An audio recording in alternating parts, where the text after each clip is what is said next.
ल आज हामी नेपालका एकजना महत्वपूर्ण राजा वीरेन्द्र वीरविक्रम शाहबारे कुरा गरौं है त। हुन्छ। हामीसँग एउटा विकिपीडिया लेख छ। यसकै आधारमा उहाँको जीवन, शासनकाल अनि विरासत कस्तो रह्यो भनेर अलिक गहिरिएर हेरौं न। निश्चय पनि। राजा वीरेन्द्र विसन 2002 मा जन्मेर 2028 देखि 2058 सम्म शासन गर्नुभयो। यो लेखले उहाँलाई कस्तो देखाउँछ भने एक असल व्यक्ति, तर अलि सफ्ट भनौं न निर्णयमा। हो र उहाँको शासनकाल त पक्कै पनि एकदमै घटनापूर्ण रह्यो होला। एकदमै उतार चढावपूर्ण नै थियो। सुरु गरौं न त उहाँको बाल्यकालबाटै। जन्म नारायण हिटीमा, पिता महेन्द्र, माता इन्द्र राज्य लक्ष्मी।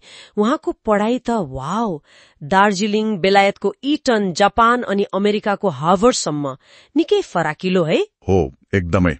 हार्वर्डमा त उहाँले राजनीतिक सिद्धान्त पढ्नु भएको।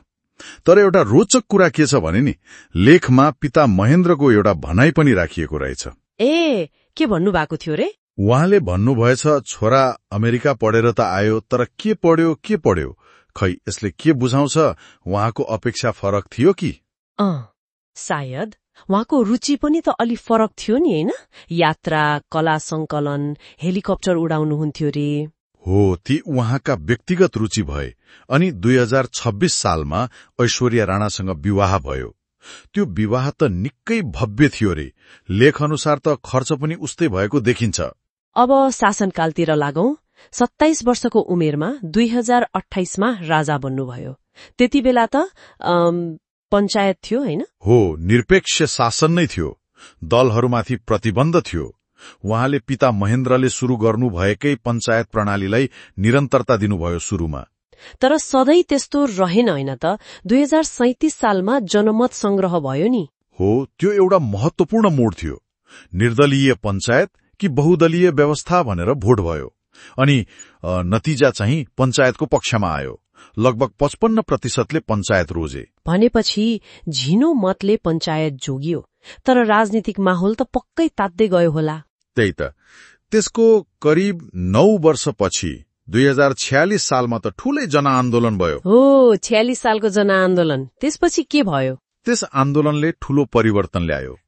उहाँले दलहरूमाथिको प्रतिबन्ध फुकुवा गर्नुभयो अनि आफू संवैधानिक आजा मात्र बन्न तयार हुनुभयो।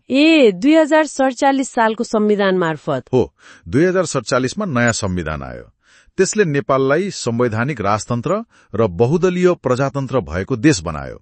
मतलब राजाले आफ्नो कार्यकारी अधिकार छोड्नुभयो। तर संवैधानिक राजा भएपछि पनि चुनौतीहरू त थिए नि, हैन? जस्तो कि माओवादी द्वन्द्व शुरू भयो। हो, त्यो ठूलो चुनौती थियो। 2052 सालदेखि शुरू भएको माओवादी द्वन्द्व उहाँको संवैधानिक राजतन्त्र कालमै पर्यो। लेखमा के छ भने उहाँले यो द्वन्द्व रोक्न खासै सफल हुनु भएन। कतिपयले त उहाँले सुरुमा सेना परिचालन नगर्नुलाई शान्तिप्रतिको झुकाउ पनि भन्छन् नि। त्यो पनि भन्छन्, तर द्वन्द्व त झन बढ्दै गयो। यो एउटा जटिल विषय हो। अब उहाँका केही राम्रा कामहरूबारे पनि कुरा गरौं न। कूटनीतिमा उहाँको शान्ति क्षेत्र प्रस्ताव त निकै चर्चामा थियो नि। हो, त्यो प्रस्ताव महत्वपूर्ण थियो। 116 वटा देशले समर्थन पनि गरेका थिए। अनि सार्क स्थापनामा पनि उहाँको भूमिका थियो, जसको सचिवालय काठमाडौँमै छ। कूटनीतिक सम्बन्ध पनि विस्तार भयो है उहाँको पालामा। 49 देशबाट बढेर 96 देशसँग सम्बन्ध पुग्यो। अनि त्यो खम्पा विद्रोहलाई शान्तिपूर्ण तरिकाले समाधान गर्नु, भारत र चीनसँग सन्तुलित सम्बन्ध राख्ने प्रयास गर्नु, यी सब महत्वपूर्ण काम हुन्। अनि वातावरण संरक्षण, त्यसमा त उहाँको नाम आउँछ नि। एकदम। चितवन र सगरमाथा राष्ट्रिय निकुञ्ज, जुन पछि विश्व सम्पदा सूचीमा पनि परे, उहाँकै पालामा स्थापना भएका हुन्। अरू पनि धेरै छन्। लाङटाङ, रारा, सेफोक्सुण्डो, खप्तल, बर्दिया, अन्नपूर्ण संरक्षण क्षेत्र पनि। पूर्वाधार र आर्थिक विकासतिर नि के भएछ त? अब केही औद्योगिक क्षेत्रहरू बने, जसो नेपालगञ्ज, पोखरा, बुटवलतिर। मेलम्ची खानेपानी आयोजनाको सोच पनि उहाँकै पालामा आएको रे। अरू उद्योगहरू नि? गोर्खाकाली रबर उद्योग, उदयपुर सिमेन्ट अनि काठमाडौँमा ट्रली बस सेवा पनि त्यही बेला शुरू भयो। टिचिङ अस्पताल, Nepal Stock Exchange, Nepal Television, यिनीहरू पनि उहाँकै पालामा स्थापना भए।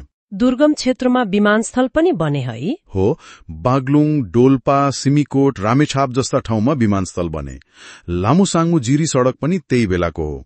कृषिमा पनि भ्रिकुटी कागज कारखाना, लुम्बिनी सुगर मिल्स अनि रबर खेतीको शुरूआत भयो। सामाजिक सुधारतिर हेर्दा नि उहाँले निशुल्क प्राथमिक शिक्षा घोषणा गर्नुभयो, महेन्द्र संस्कृत विश्वविद्यालय खोलियो अनि सामाजिक व्यवहार सुधार ऐन 2033 ल्याएर दाइजो प्रथालाई गैर कानूनी बनाउने प्रयास भयो। लागू औषध नियन्त्रण ऐन पनि त्यही बेला आयो।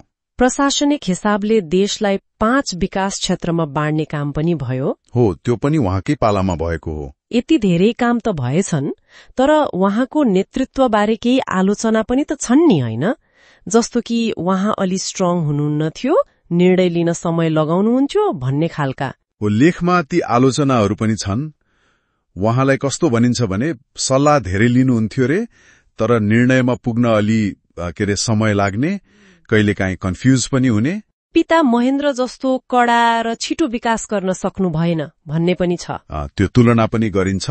अनि पञ्चायतकालमा अर्थतन्त्र खासै चलायमान भएन भन्ने आलोचना पनि छ।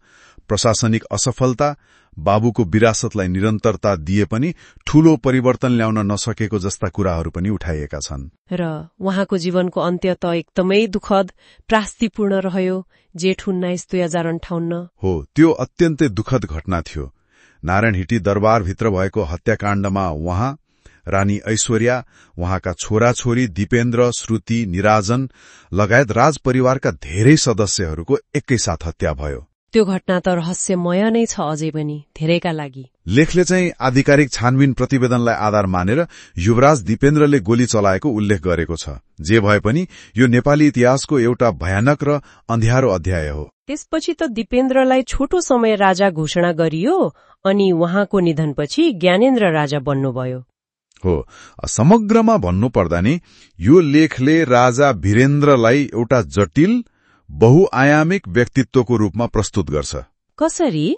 एकातिर उहाँले देशलाई निरंकुशताबाट संवैधानिक राजतन्त्रमा लैजान महत्वपूर्ण भूमिका खेल्नुभयो, वातावरण संरक्षणमा योगदान दिनुभयो, नेपाललाई अन्तर्राष्ट्रिय स्तरमा चिनाउन खोज्नुभयो। तर अर्कोतिर उहाँको निर्णय क्षमता, आर्थिक विकासको गतिमा प्रश्नहरू छन् अनि उहाँको शासनकालको अन्त्य एउटा भयानक त्रासदीसँग जोडिएको छ। यो सब सुन्दा मलाई के लाग्छ भने धेरैले उहाँलाई प्रजातान्त्रिक विचार भएको शान्तिप्रिय राजा मान्छन्, तर उहाँका पिता महेन्द्र जस्तो कडा शासक चाहिँ होइन भन्ने पनि सुनिन्छ।